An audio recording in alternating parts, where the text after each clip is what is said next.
smile this evening is because my face got hit by a hockey ball on Saturday afternoon, so I'm a lot of discomfort. Yeah. Are you playing or spectating? No, I was playing. I saved the goal with my chin. That wasn't quite what was intended. Did you save the goal? Yeah, Yes. Right. So, used a lot of it. Yeah, so I'm very happy. It So that's why I'm also pain. not opening my mouth in the way that I normally do. You had some pain relief? I had glue mainly. Blue, alright, was that serious? And yeah, in my mouth. So let's motor through a productive start. Okay. I'm conscious that those of us who are coming are all here, so we'll make a start. So Jen has just put the recording on. It's public questions live, it's only here. We don't normally have people come to start with. Anyway, but obviously they can do. Right, so we're being recorded on that camera over there. Nobody else wants to record. That's you. Apologies for absence. We've had three. Yeah. Don't everyone see those? Yeah. Okay. So happy to go through them. Yeah. the bit about not being recorded private, I mean, the bit that's about salaries and staff assessment, should that be? Yeah, it comes up. So yeah, are there any items for private session? Okay, so any sections where there's summaries discussed?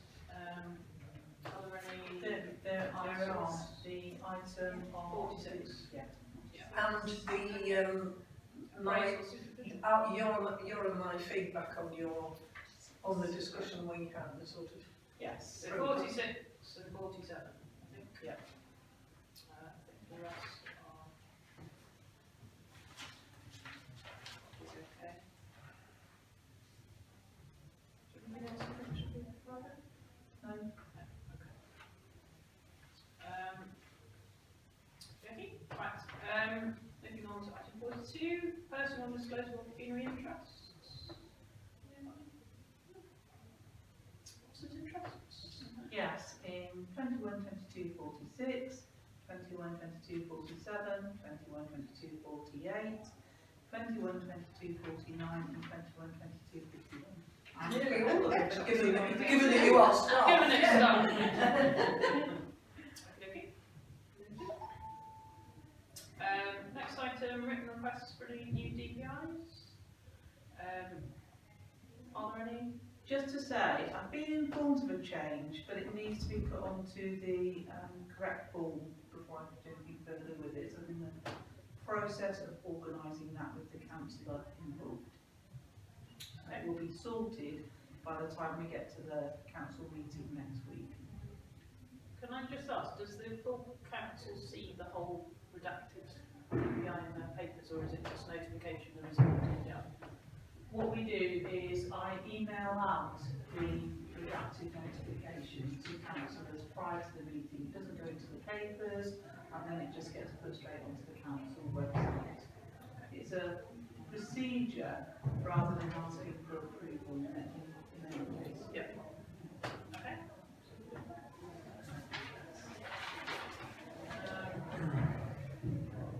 Noisy downstairs.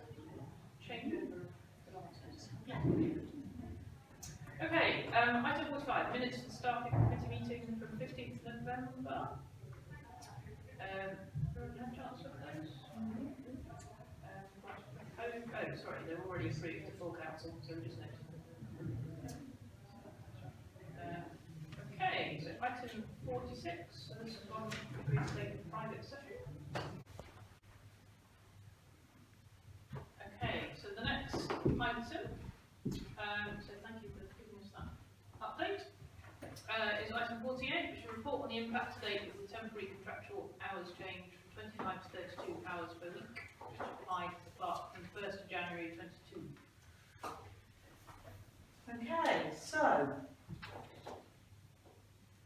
to give an overview on this, I can't imagine what I would have done what's needed doing over the spring without the hours increase, so there is that part to it. My gut reaction is that this has been the really busiest time of the council year. I don't know whether you as councillors think that, but it has been sort of full on really since we came back in January. So yes, the extra time has certainly been needed and timely. 9 meetings in less than 3 months, that's not including planning for Rich. And also trying to use up the leave that I needed to take by the end of March. And fitting that around the schedule of getting agendas out and so on. It's been quite tricky. So I will be taking leave on the 30th and 31st of March because that's when it fitted in, you know, but that's the way it's gone. Can I just ask a quick question on that? I don't know what the procedure is if you wanted to carry leave on to the next year, because are there set rules with the... For the recording, you're not allowed to. Okay. I feel sure the odd day or two. I mean, if there was 3 weeks, Why is it prevented? Why are you not allowed to? What are the rules? I mean, I work in public services and I can carry 5 days over to the next. yeah, I was going to say, you could carry a small amount over, but as a broad rule, you say use your holiday in the year it's allocated. Yeah. And that's the principle you aim for. I'm just saying it's good employment practice, not us. I don't think we've got a rule as far as I know, but you wouldn't want more than 4 or 5 days being carried over because we've already been struggling. We've had emergency emails saying, can I take tomorrow off? You know. No, I just wondered if we end up in a situation where one of our staff is struggling to fit in taking their leave because it is the busiest season, which it is for most organisations in terms of approaching the end of the financial year, I feel we should be comfortable with, provided there's a sort of process. So that's why I was saying about this, because the holiday, I'm not saying you have to plan every single half day of your leave, but if that's done properly, then there shouldn't be suddenly 2 members of staff needing to take 10 days in the next month, or something, you know. But just I think, what Sean was saying, that having 5 days, potentially up to a week, could be carried over with justification given us. You know. I think contractually it says that we have to use it up, but there's also something, it's, you know, Rich has to answer to me about that, and if I'm going to allow him to carry over, I think it is up to 5 days, then he discusses and agrees that with me. I would discuss and agree with Pat. I've just tried really hard not to do that. So, and ideally it wouldn't be a solid block of 5 days. Well, it would be a day, you know, in single days or 2 days, really. Because you could end up with somebody taking a fortnight's leave and carrying over 5 days and ending up being off for 3 weeks, which you may or may not wish to have. I just wanted to make sure we didn't have a kind of, if you hit the 31st of March, you just lose it. Oh, It no. seems unreasonable, and some organisations do have that ability. Okay. So since January, I've been keeping a work analysis really of what I'm spending my time on between dealing with emails, phone calls and post, following up meetings, training, line management supervision, preparing meeting agendas and papers for meetings, what I would term more strategic work in working on longer term projects and priorities, other admin, and then also in terms of the leave that's taken. And it's been quite interesting to share those results in I know Pat and I discussed them at length. So as things stand at the moment, 40% of my time is spent either preparing agendas, preparing papers, or in meetings. So work associated with that. 22% of my time is spent dealing with the incoming email. Sometimes that does, to be fair, connect to meetings as well, but dealing with posts, taking phone calls, correspondence, basically. 14% of my time is spent following up meetings. So if it's, for example, contacting grant applicants, any sort of task that's listed for me to do. The actions coming out of it. Yes, yeah. 9% of my time on other admin, but whether that's writing things for the Home Valley Review, not that those articles got very far with what happened to the Home Valley Review, but ordering things ordering stationery, writing letters that need doing, things like that, so other admin. The time it takes to sort of fill in timesheets, all that kind of stuff. 3% of my time on training. 2% of my time was on what I would call pure strategic work. But as I said to Pat, one of the things I have found with the additional hours is threaded in and amongst all of this. I do think the extra hours have created more thinking time for me. You know, to get that sort of 360-degree view of the council's work and where different pieces fit together. It's, for me now, the challenge is to turn that thinking time into concrete actions in terms of being able to plan ahead more successfully and more strategically. 2% of time on line management. So that seems a fairly small degree. Again, what that doesn't take into account is that when Richard and I are both working in the office together, you know, there's a pretty much a constant conversation going on about what we're each doing and how that interlinks and what we need to be thinking about what's coming up. So, yes, I mean, that's how I've tracked my time, and I found it certainly quite interesting to look at that, and we've discussed where changes need to occur, you know, how to secure more time for training, for example, to take it up from that 3% to maybe 5, somewhere between 5 to 8%, I think is what we were talking about. So, quite interesting to do that kind of analysis. Will you bring that analysis of Richard's time to us at the next meeting? Yes, that sort of really goes into the next item, but I'll happily mention it here. I mean, Richard's found the same issues with me in that when we had the last planning meeting, we discussed him keeping a log of how he was spending his time. He's not managed to do that yet, because it's just been so much of the response to the internal audit and end of year stuff coming up, that the urgent keeps pushing out the strategic. So what I've agreed with him is that from the next planning meeting, which I think is 4th of April, when things should have settled down a little bit, between the 4th of April and the next planning meeting, he will rigorously keep a list of all the time he's spending on planning.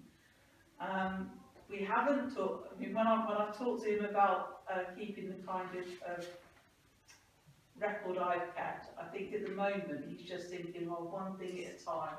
He wants to be able to see what he actually spends on planning, and I think that's fair enough. That more in-depth analysis can follow a bit later in the year. So, but it is something we've discussed. I'm aware that in terms of reviewing the temporary contractual hours change, it will be around 6 months on July the 18th when the staffing committee next meets, in terms of whether you will want to recommend to full council that contractual hours change continues and so forth. It might be worth mentioning that in our discussion, thinking of 2, 3, 4 years down the line, it is James' ambition to go back to 25 rather than to keep it at the higher level. So at some point in the next 2 or 3 couple of financial years, the clerk will go back to the 25. But presumably that wouldn't mean that those hours would be lost to staffing and maybe taken up by Well, someone they else. might be, that's what the council's doing. Yeah. I mean, if we end up doubling the precept and having 30 times more grants to give away, we'll need more staff, won't we? So we'll be in a different place with a different challenge. I mean, anecdotally, I haven't looked at this year's grants as per last year's, but Rich certainly feels that we're doing more of that kind of work now, and it's important work, isn't it? So I think it's hard to tell because finance committees now feel very long and we have to kind of trot through them quickly. But we used to have CAS committees as well as finance committees, so I don't know whether it's, in theory, it's taking up less time because we're having fewer meetings. That doesn't mean it's taking up less of Rich's time, but it's certainly taking up less of our meeting attending time, put it that way. Yeah, I'm just thinking back to the last couple of years, we've had a lot more money to distribute, which is great. And obviously that's the burden of looking at all the groups. Although to some extent, when we start getting repeat grants from organisations, then they're already a known quantity. You know what I mean? So like, I'll give an example of like Home for Tech, like something. Well, that's not quite the same as some new organisation doing that we haven't already gone through the detail from a financial point of view with seeing their constitution and their accounts and all those sort of things. So presumably, for some of those things, it's maybe not. Yes, it might be repeat grants are quicker than new ones. Yes. Yes. Big hand up to. Yeah. Yeah, that's right. That's fine. I just wondered if it was happening. Can I just check, you mentioned the 6-month review of extra hours would come before the staffing committee on the 18th of July, but what's the position of the formal approval of it? Excuse me, is there another full council after that, in which it could be ratified, or actually, does it fall off after 6 months? I can't remember what the wording was. I think it was agreed for a year, but a year in, but that it would be reviewed every 6 months. Does that sound right? That doesn't sound right to me. It sounds like a sensible decision. I have near zero. I mean, it's like when you read the minutes out. I can't remember. It might be in here. Yeah, because the next council meeting isn't until the 3rd of October. Oh, so we recommend to full council temporary contractual variations of the clerk of 7 hours be reviewed on a 6-monthly basis, which isn't quite the same as, have we, I suppose the question is, does our budget assume that that carried on for the full financial year? Yes, yes. It does. So in which case, well, it's interesting, isn't it? You could read that in two ways. We could say that we're reviewing it, and then we tell full council in September. October. Yeah. Or we can ask them next week to ratify its continuation. Yeah, I think that might be better. So on It's, the I think basis it's of, more transparent, isn't it? yeah. And say that, I think so. Do you want to propose that? I propose that we put it to full council next week that we continue the extra hours. So we You recommend. can phrase that in a popular way if you will. So recommend the continuation of the additional 7 hours for the clerk. Clerical time. Yeah. Yeah. I propose that. And should we say there'll be a formal review of this in July, but we recommend that on the basis of the information that we heard at the committee tonight, Yes. we're confident that that review will conclude that it's required, and therefore we wish the full council to authorise staffing committee to make that And decision. And in the light of the fact there isn't another full council meeting till October, so we thought it more appropriate to get ratification early rather than late. Yeah, okay to do some Yeah, wording until it comes up. Yeah. Is it, yes, it seems a bit daft to come back in October and say, is it all right, we decided in July? Yes. Yeah, it's just, a bit crazy. Yeah.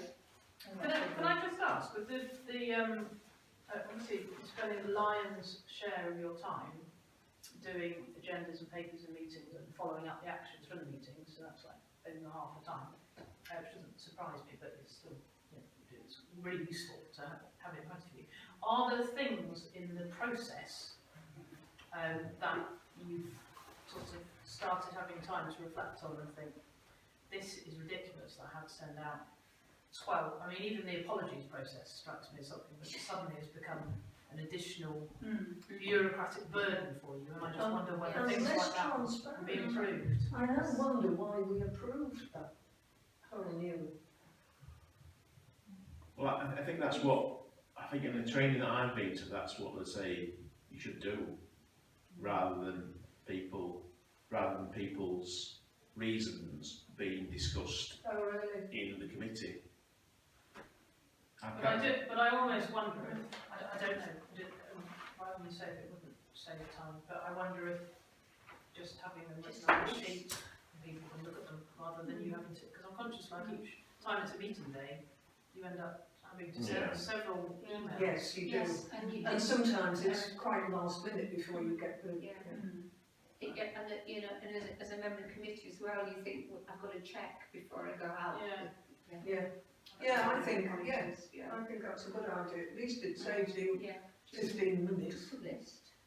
which is not a drop in the ocean. I mean, I think we have to accept that whatever we do, there will always be a very high proportion of both clerks' time on meetings because they are labour intensive. Well, and that's the only place decisions get made. Exactly, they're very important. I mean, they often feel like a trial, but they are important. I think what surprised me is I view myself as being quite good at scheduling in my work, in being able to estimate how long something will take. So, for example, you have a meeting one night, so planning when you're going to do the minutes. I think what has surprised me is the intensity of putting the agendas in the papers together. That takes up much more time than I realised it would. And it's partly because, for example, for full council meetings, you're drawing together so much work and so many, sort of committees. It's that, partly that that's doing it. But I'm experiencing everything for the first time. So it's difficult to say how much of this would actually become much more second nature. Yeah. I think there would, my gut feel is that certain things will become second nature, and there's almost like a, comfort in the kind of template of even a budget meeting, if you've done it before, then you sort of reflect on what worked last time, but I suppose it's, but I'm also conscious that,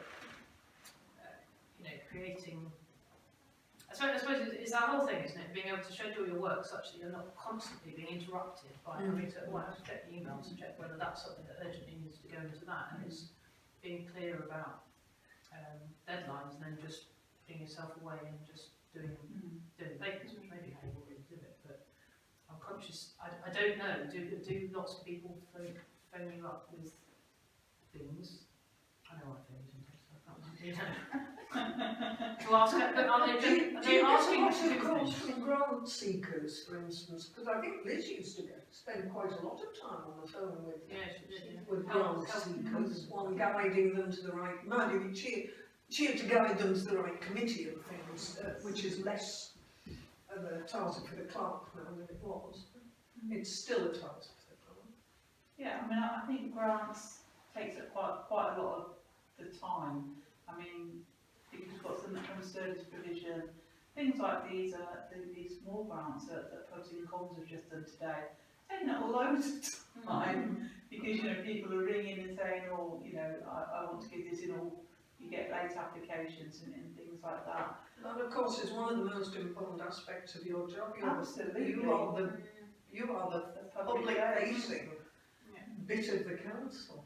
I wouldn't be able to point to something and say, well, that takes up a lot of time, I'm not sure it's worth it. It isn't that at all. I mean, at the moment, the thing that really gets squeezed is finishing the minutes in a timely way, because I'm really putting all my, or most of my efforts into trying to make sure the agendas and the papers are right.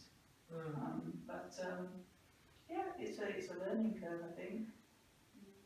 So are you finding generally you get the minutes done, sort of, I don't know, how quickly do you find you're managing to get the minutes done after? But it's been late. It's been I mean, for example, climate emergency really should be finished and then go out with full council papers tomorrow. Still got 3 items on there that I need to finish off. So it's sort of touch and go as to whether they'll go out tomorrow or not. And in order to finish them, is it reviewing your notes, or is it, are you watching the recording or listening to the recording? I very rarely listen to the recording, I'll only go back to it. I mean, for example, there were quite a lot of things in climate emergency where I felt that some of the discussions had to be captured because we didn't necessarily have emotion attached to it, so you want to give a flavour of what the discussion was. So that's more time consuming. But no, I very, only if I really want something very precise will I go back and listen to the recording, because the way in which I structure these notes and things, they should take care of themselves, the minutes. Yep. You know, that's all Yeah, 'cause it's I do. interesting seeing how you do it with gaps ready for the, it's a pretty efficient way to structure your notes. Okay. I suppose as you get more into your, as you say, you're already kind of in your first year of doing it, and I think there'll be certain things that become, well, there'll be your opportunity to then shape even the order of how things are discussed to avoid people revisiting the same things and all that sort of stuff that tends to happen. It's a really bold challenge is what it is. It's fine. It's probably a good As opposed to an thing. insurmountable Yeah. opportunity. Jen, how much of your time is taken up with really basic? I mean, I gather from your breakdown, it's not very much, because I think servicing committees, it's not like other organisations, just the nature of this organisation. The committees are absolutely paramount. So, yes, and the minute taking and the getting paper ready is not just a routine. No, is it? No. So there's not much of your time is there taken up in No. just really quite cold routine. Other admin was less than, It's very tiny, very isn't it? tiny, Yes.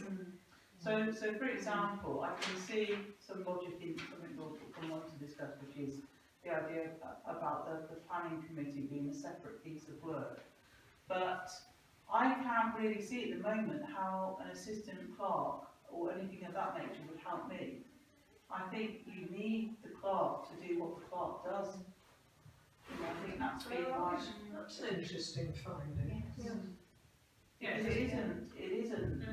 You know, I'm not spending lots of time doing things which would be easy to delegate. They're things that need sifting. Yeah, And that's the shaping. impression I was getting, yes.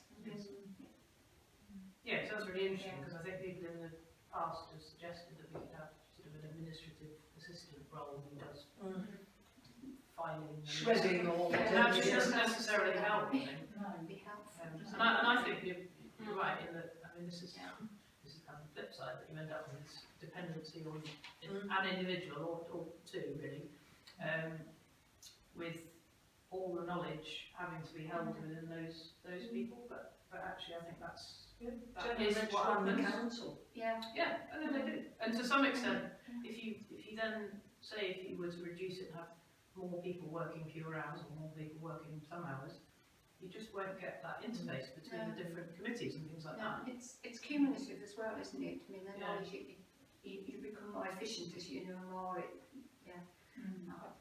I've noticed that in planning really, that as both Rich and I become a bit more experienced, you know, I think you're doing better work, you just... And also you have more confidence. And you've got This more is the way to confidence, do it. yes. Yeah.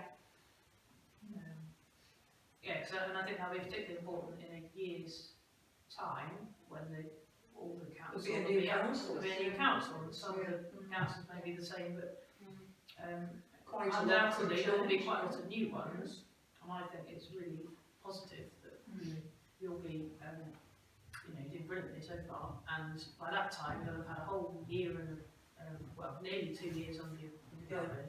And that makes a huge difference to councillors, because they'll come when to you you get with a all whole sorts of queries. influx of new councillors, I think they found last time it was because there was quite a bunch of us arrived completely out of the blue. Yeah.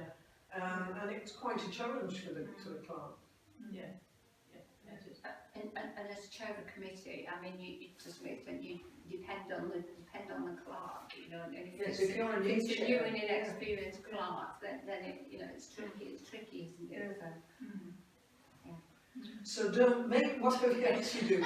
Don't change who clerks what before the 23 election. I mean, if you're going to change it now.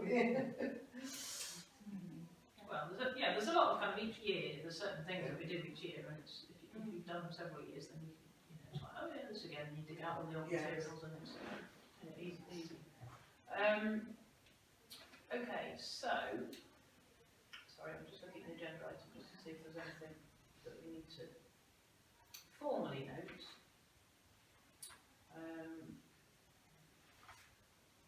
Don't think I've got anything in the end, I don't think there is. Is there a report? Yeah, I think the report was noted. And obviously we gave the endorsement to full council, continuing the additional contractual hours. So, I think we're on to item 49 formally, which is confidential external report, review of staffing workloads, to identify the need for officers to work more strategically, recommended 10 hours of additional staffing to support this. An additional 10 hours are later reviewed to full council. One response to this was the 7 additional hours a week for clerk on a temporary basis. We've talked about that. A number of additional approaches are being taken to facilitate strategic working. One such approach is rebalancing the deputy clerk RFO's time to allow for a greater focus on finance strategy. Moving the clerking of the Pubs and Commons Committee to the clerk was a starting point for this. The creation of an assistant clerk post to clerk planning committee in place of deputy clerks being explored. Estimated that role will be equivalent to 3 hours per week. The deputy clerk RFO is keeping a log of all work time associated with planning to be reviewed in time to bring recommendations to the next staffing committee in July. So you sort of touched on that a little bit already, but do you want to say anything So else? I should change that wording, so he's going to keep a log of all his work, because, he's not managed to start that yet, but he will do from 4th of April, after that planning meeting, he's going to make sure that he does do that, because this is a very early stage, talking about this 3 hours per week, and maybe having this assistant clerk post who is just clerking the planning committee. That is a sort of standalone committee in some ways, the planning committee, and it's different to all the other committees in that it's got this monthly meet, which is, you know, quite relentless. I'm still very keen to give Rich as much strategic space as possible for focusing on that RFO role. Because I know that he still feels that everything sort of comes up very fast. So for example, when we had the internal audit, you know, there were some things that were on there from the previous year that hadn't been able to be addressed, and that's just because there literally had not been the time Always to putting do it. fires out, yeah. Yeah, so, and I think we've had a step change from the last staffing meeting, in that Rich now feels that that would be the right thing to do, to have someone separate to clerk the planning committee. But what we want to do is to be able to make a stronger case for that, in terms of looking at what that work pattern for the planning committee is, and also how it would be afforded, because it's not factored into the current staffing budget and so forth. So before we can sort of come back to you as a committee and then hopefully take things further to full council, we need a much stronger brief on it, in terms of knowing what work is actually done for that planning committee, and then being able to cost it out, and showing what the benefit of moving to that would be for the council as a whole, and for what it would free Rich up to do more. So Pat and I talked about it a lot when she came in for the meeting with me, but we're sort of in a way putting the brakes on it, because we just want to build that case first. so that we're Yes, coming because with it'll more be a information. substantial addition to the budget. Exactly, A biggish lump we'd be adding on. exactly. So are we talking realistically, we're talking about 23, 24 rather than 22, 23? It could be earlier than that. I mean, I think Rich is, he's in no rush, but he No, but I mean- realises Is there the money for 22, It could be. 23 or? it would have to come from general reserves. Right, but it could, if need be, it could come from reserves. Yeah. Rich and I have already talked about, I mean, let's say hypothetically that council knocked us back over that. Well, if it comes in for 23, 24, it's coming in, isn't it? Mm. And it's on the way. So, but, I think we'll be ready to make a case to go for that sooner. I hope to be able to bring more papers, a much more thorough outline to our July the 18th meeting that could then go to the October full council meeting. But we're aware of that it may be that we have to wait that bit longer. It will be interrogated, I mean, Yeah, it won't be interrogated by us, but it will be interrogated by full council in a big way. What's your feeling as Well, chair I'm of just planning? experienced chair of planning. I'd be really sorry to lose Richard. Obviously as the clerk to that committee, but I can see in terms of the greater good of the council, because what is needed is strategic, time for strategic thinking and develop a strategic direction. The more we can get that down on paper, so that we know where we're going, and the better. So yes, I suppose I'd reluctantly have to agree that it's. I suppose is there anything else within his role that could change that would provide that time and space? Or is all the rest of his role purely the finance that has to be done? I think everything else is interconnected in a way. And the other, we've talked about how if you did have a separate clerk for the planning committee, it has advantages as well, in that there'd be the opportunity for that person to do much more planning focused training, which at the moment Rich wouldn't feel he's got the capacity to do. And you could build a kind of expertise there that you wouldn't have in the longer term. Yes. So, and Rich and I aren't going anywhere.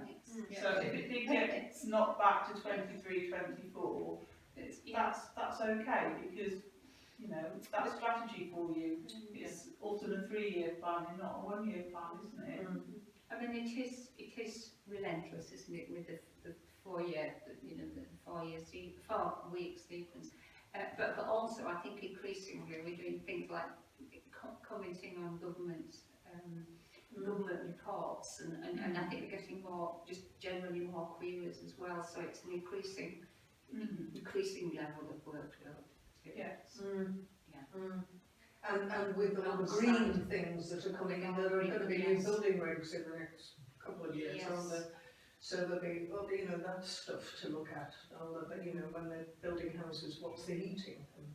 I suppose we need to be, the challenge I would throw back to that, and it's really the planning committee to think about it, if the case is made, is, in the end, we are still not statutory consultees, we are just providing a local input. So there'd be a question mark over the value of the additional investments towards that. I'm not saying that's the reason not to do it, but I think... Not all town and parish councils consider planning applications, do they? Well, we do. No, but they're much smaller, so they do, they consider them a local council. Having said that, that's the one thing that I think if you ask the public, that's the thing they'd be most engaged with, concerned about, turn up for. I mean, we get more people to planning than we do to finance. Increasingly, because Rich has made it his business to try and increase, and it's been good, it's great when people turn to give good little models. But I think we're just... But we did try, I didn't try, it's been about a year ago, isn't it, possibly longer, to say perhaps we don't need to look at all the dormer We windows. tried to separate the dormer windows from the 23 houses going up there, but we couldn't do it. It's unworkable really. So, Yeah, some parish councils just steal your comment, don't you, on everything, and that's different. I think that would be remiss or certain Yes. us to go down that route. And it's certainly a thing the public gets exercised about, you know, more than they, I mean, the public never bothers to come into finance where you think that's the one that really is. Well, they do when they're applying for grants, though. I beg your pardon? They do when they're applying for grants. For grants, yeah, but they used to come to council for the grants, and nobody's ever come to finance for their finance, put it that way. Well, it is very dry. But we were, Sean, you would be surprised to discover, we discovered, didn't we, in planning, that Kirklees is no longer putting notices on lampposts. Right, okay. So we're making representation for them to reinstate them. So when did that end? 'Cause I'm We sure I've just- seen one quite COVID. recently. COVID ended Oh, it. right, okay. But as we said, you know, normal people aren't going to go to the website every week to check all the planning applications. Right, So I think in terms of the timeline, if you think about it, even if it is for the 2023-24 budget, this timeline is right because the budget meetings happen in the autumn. Yes, they do. So, Yeah. you know, there's that part to think about as well. and there's also, I was just thinking of the practicalities of three who won't fit in that room. So presumably the meetings like that role might be a home working role or something. 3 hours a week.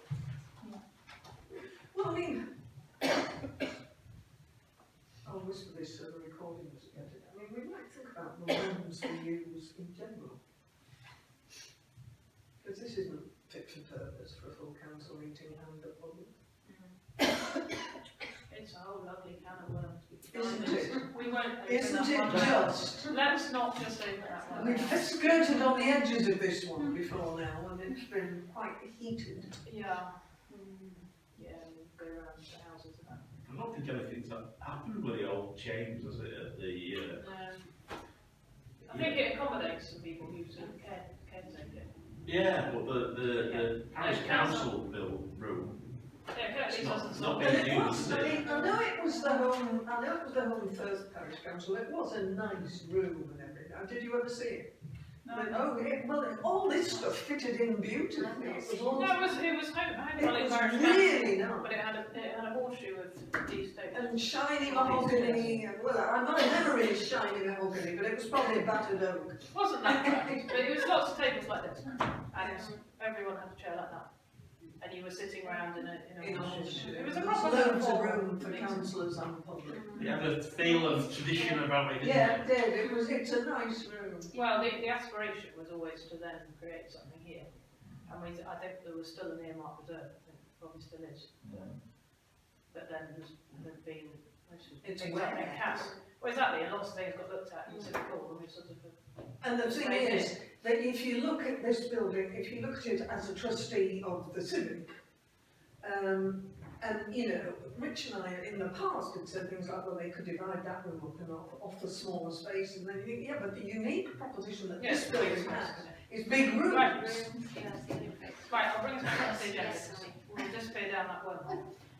Okay, item 6, I don't think there's anything else to add on that one. Have we covered everything we've done? So we're just noting the information that we have, which is great, and see we'll hear back in July. Okay. Great. Right, next item is the role of the Climate Emergency Coordinator. So the Climate Emergency Coordinator role was established in August 2020, initially as a 1-year contract, then extended into 21 through to 16th of August 22. Post was very much of a project management type, so a set pay point of £12,000 for 18 hours per week was established and has not been reviewed since. Contractually, all leave entitlements, pension rights, so forth, the same as for other council employees. And there's a job profile and contract of employment in the papers. The Climate Emergency Standing Committee will be asked to review the need for continuation of the role at its next meeting in June. Prior to that, staffing committee members are asked to consider the role in order to advise the Climate Emergency Committee on possible ways to proceed. And the final point is, if the Climate Emergency Committee is of the opinion there's a continuing need for the role, the staffing committee may wish to make recommendations as to whether, there's 3 things, to continue renewing the role as a one-year temporary contract, anticipating it to run until the end of this council's term. 2, to begin the process of creating a permanent role rather than a project management type role. 3, to leave the salary at the current fixed point, to review the fixed point, or to move to a scale in order to give opportunities for progression of the role. So it's really about considering recommendations we'd like to pass on to Climate Emergency Committee. Can I make some corrections to the narrative included here? Yes. That's okay, Chair. When I said the post was very much a project management type, maybe that's not correct. I know from a conversation we had earlier today, actually it is a coordination type role rather than a project management role. And in those terms, another possible recommendation you might want to make is to review the role. You know, is the role as it stands what's needed going forward, or is at some point might it evolve into a different kind of you know, contractor role?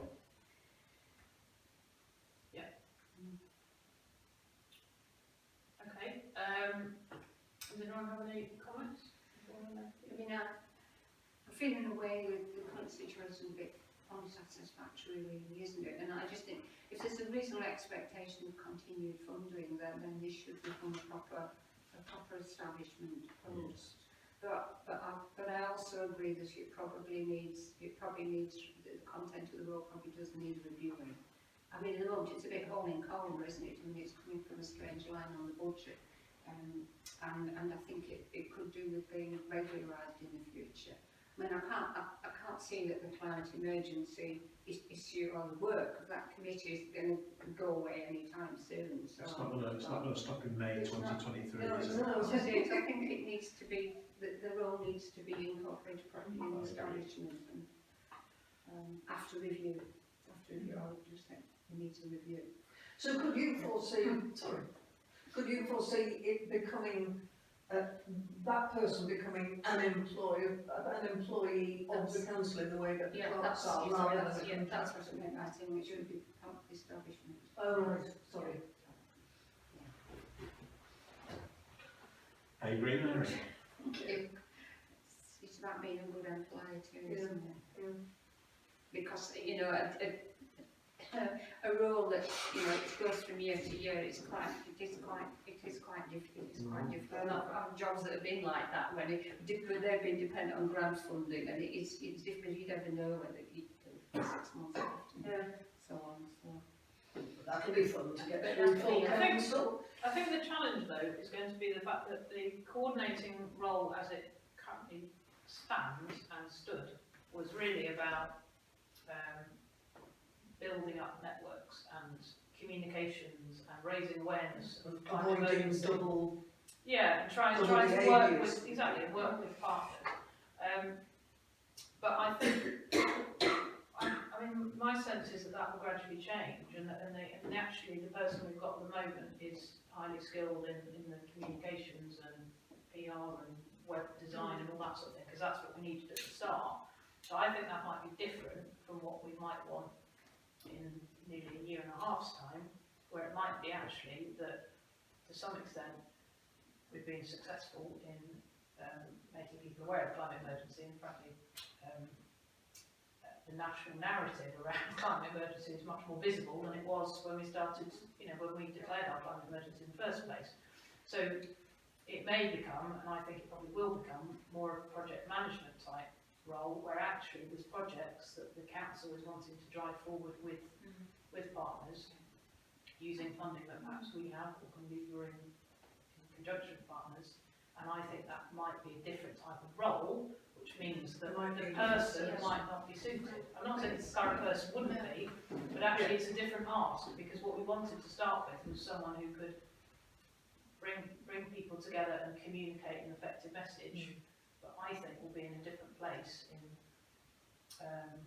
you know, after from August 2023.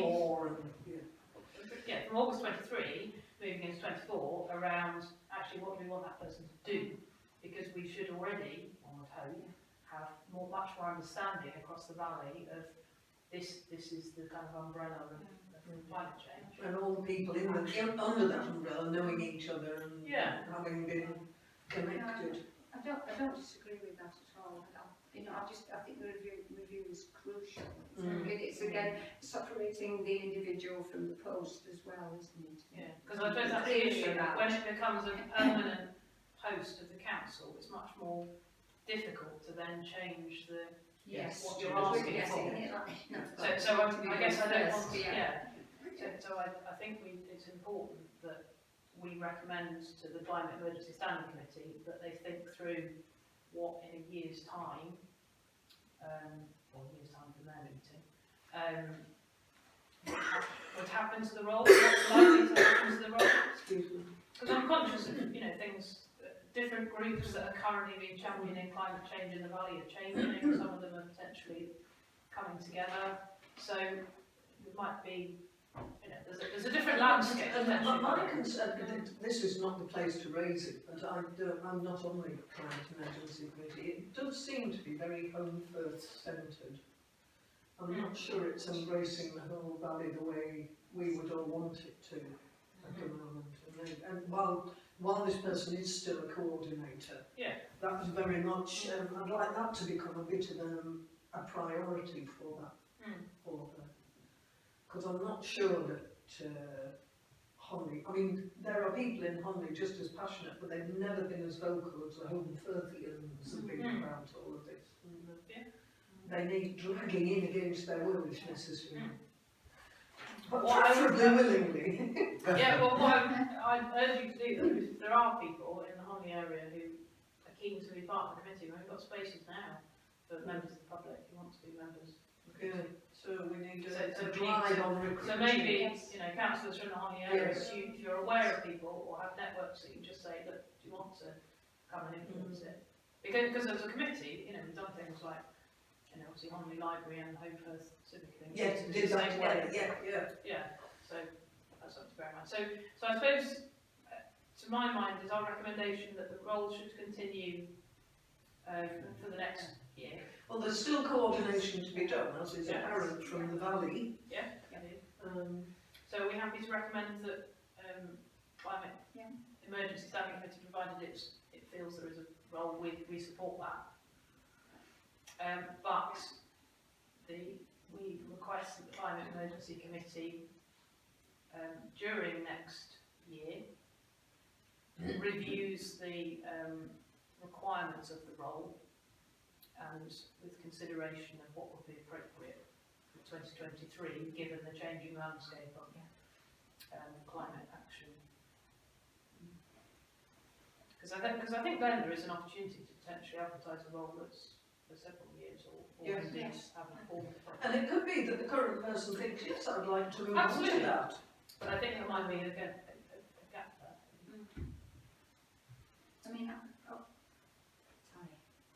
I was going to say, are we happy leaving the salary as it is, because we're in the third year without any increase, and the other staff obviously have had an increase. I wonder if we It should consider be the increase at the same in proportion. the same proportion, whatever that's the spinal column point that is, if whatever increase they've got on that, whatever, I don't know which spinal column point it is, but That's going to be difficult budget-wise, isn't it? it's not going to be a massive amount of dosh, is it? It's It's just a only- recognition, really, isn't it? Well, was she part of the 8,000 or was that just the 2 clerks? The additional 8,000 on staffing that you were... Oh, I see. 800 did you initially say? The staffing, Was that for 3 people going up? Or was it for just 2 people going up? So, for example, cost of living rises and things like that. Difference between being appointed in 2020, what did the role start? 2020, the actual worth of 12,000 then is compared to 12,000 now. I think that's something to consider. Well, yeah, but that's something to consider. That would affect your statutory national levels would if you're going by cost of living, would be higher than they are at the moment. Yeah, but there's an annual pay increase. So the annual pay award is, presumably this post was linked to one of the spinal columns, or maybe it wasn't. No, I don't think it was. It wasn't, Just it was said just a half. figure plucked out the air, well, the nearest, the nearest to, we've got them all, haven't Yes, we? what's the nearest point on We've the got- spine that they can connect to? And maybe we should connect them to the spine Yeah, anyway, well, they as should, a matter of, and they should. as a matter of They policy, should yeah. get the annual. And then they should get the sort of increases, yeah. Yeah, but it is still a one-year contract. Yes, but that each Yes, year, each year, is it? the amount offered goes up as it would have done if they'd been a member of staff. I'm happy for us to propose it goes up slightly, but I don't think we should, until we've decided that it's then going to become a formal role for more than 1 year, I don't think we should start pegging it to pay scales. No? I'm happy for us to recommend an increase that's appropriate in line with those pay scales, but, because the whole point of having a contract is to have that flexibility, isn't it? I thought it was flexibility of time rather than flexibility of wanting to pay less than we would otherwise do. Well, it's flexibility of what we want to use them for, so we didn't know if we were going to carry on with it. Well, yeah, we It wasn't a year, did we? We had no idea what they were going to do. Well, did we? yeah. The difference, it seems to me, having a look at this, the difference between one point and another is about £350 a year. Does that sound right? Well, could I suggest suggest the salary goes up to 12,500? I'd be perfectly happy with that. That's a £500 increase, which Yes, which is. feels. Better than a And cookie in the eye. And Well, the yeah. I think the £600 isn't gonna. Can we suggest so we would support the Climate Emergency Committee in re-employing or re-awarding the contract for 18 hours a week for the Climate Emergency Coordinator at a fixed term salary of £12,500, starting on 17th of August 2022, and finishing on 16th of August 2022. And would you then be recommending to full council to use money from general reserves for the difference? Well, that's what I'm wondering, whether we take it out of the mobilisation bit. It would come out, you could afford to do that, couldn't you? I think we could, because we had a bit extra in there anyway. 632. Yeah, so I think using the money out of community mobilisation, Yeah. and then we're not actually asking for additional money for the Climate Emergency Committee. I mean, we might need to later on in the year, if we're running low for some reason.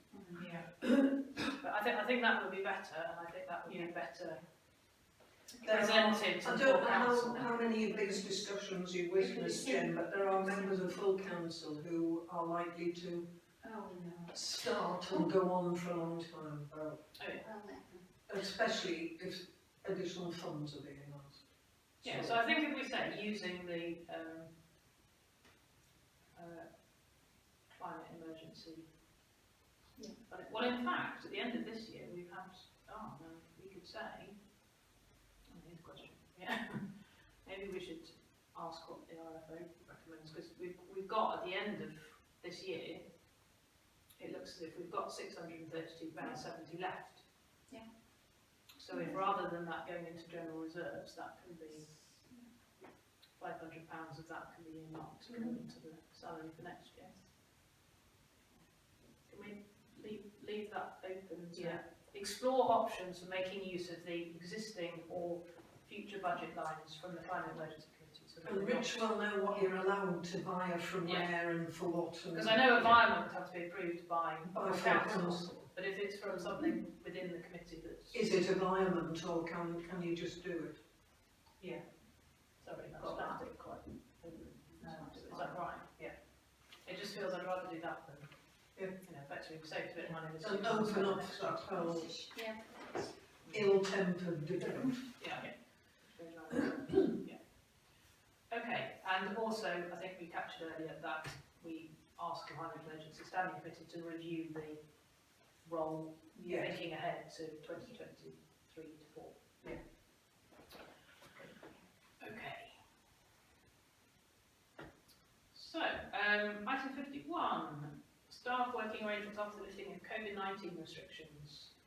The lifting of restrictions, the open office hours of Tuesday and Thursday 10 until 3 can be resumed. At least one of the officers is available at that time. Up here. In reality, both officers tend to spend the majority of working time in the office, given that Mondays usually have scheduled meetings. Clerk generally works from home on Wednesdays, and deputy clerk generally spends most of his working time here. Something else to add? Yes, just to say, I'm always in on Tuesday and Thursday, 10 till 3. With the odd exception, so for example, last Thursday I had a day's leave. And if I'm not in, Rich is in on a Thursday. Very occasionally, such as during the Christmas break, neither of us is in the office. When that happened, we notified people on the website, and we do out of office emails so people know that they won't get an immediate response. Rich usually comes in Fridays. I try very hard not to work Friday if I can.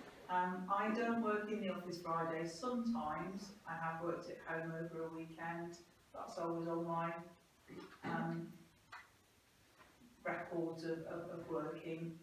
On a Monday, Rich will come in late morning. Usually I'll come in shortly after 4 PM, so I'm too mean to pay the parking, too lazy to walk. But I'll always... Maybe you are an emergency coordinator, will we? I'll always, if I need to come in for something, I'll be in earlier, but that's my thoughts on that. On a Wednesday, I work at home. Rich tends to not work on a Wednesday, obviously he works less hours than me. But it's worked really well. I love my time in the office with Rich. I love my time in the office on my own. I love my time at home. So, from my point of view, I think it's been really, really worked well. In other things to say about staffing working arrangements, one of the few upsides of the COVID restrictions is it was freezing cold in that office during December, January and February. So from that point of view, it was actually quite nice to be working at home during those cold times. I've talked to Pat, when it comes to, we don't need to do it now, but next winter we will think about getting a portable heater that's at that height, because the problem we've got at the moment is the wall heater sends out heat that will reach you there. But your ankles are Three thick pairs of socks, multiple leggings and everything will keep you warm. Can I suggest buying it in the summer when they're often on special discounts and they're selling them off? That is a very good point. And it's something that will be sorted, because I don't want to suffer from chill veins. But yeah, so it works well. I've noted that about how cold it was. Yes, if we did have an additional clock, we'd have to think about whether they are completely home working or how we would operate here. I know Rich feels he works better in the office, so it sort of works around that. It's been lovely having members of the public come up to see us, which they particularly have over the whole grants process. And Of course, you haven't had the experience of that before, have you? sometimes when they want to give things in, and certainly the people that come and get the dog poo sleeves will often pop up and see us. But people are coming up for other things now as well, and I think Rich has done a great job on social media and through Facebook page and so on, showing that we're open and that where people invited up to come and speak to us about things. So it's still pretty rare that we get members of the public come up here, but hopefully that will become a bigger presence over time. That's good. I suppose, and I'm not proposing this for now, but at some point it might be nice to have a quarterly drop-in session in Honley and Brockholes and here, you know, where they are publicised, and you're downstairs maybe, instead of being up here, you're down in the lobby, and you could be in Honley Library or, you know, somewhere smaller in Brockholes. And you may be that nobody comes, but it could be a sort of quarterly drop-in, ask questions about what's going on in the council and blah, blah, blah. Which could be quite useful. Or fail miserably, but we can judge. I know individual councillors in the past have done sort of surgeries, so I'm not sure they've been, I don't know. Well, I think in some ways the clerk or the deputy clerk are better because they know more about the breadth of Well, they what do. the council does than any of the council. Well, arguably the leader might, but you know. Well, no, it's good to hear that the public are popping in and seeing, and I think that visibility on social media is important. But also visibility through, you know, the notice board and, you know, running review if it hasn't completely died or its replacement or something we need to perhaps create to replace it. Okay, does anyone have anything else to add? No. Okay. I suppose I just have to thank you for working flexibly around, you know, between you and, sounds like it's a good balance, and you've managed to work through the COVID period, you know, while still retaining, you know, good staff morale, so they can make out, you know, which is good, no easy feat. Okay, the final item is training received by business. Okay, so Rich hasn't received any or been on any further courses, but as we know, he's committed himself to completing the ILCA now. In terms of courses I've attended, there have been 3 half-day courses through the Parkinson Partnership organised by YLCA. On the 26th of January, year-end accounts and audit training, which all have a financial ilk to them. 27th of the 1st of January, intro to VAT returns, or not returns, but VAT generally in councils, and on the 9th of February, training on internal controls, which is really valuable, great training. I thought, learned a lot from those, and it's certainly given me some insights as to how things all fit together. I'm 2/5 of the way through the ILCA at the moment. I've still got 3 sections of that to do.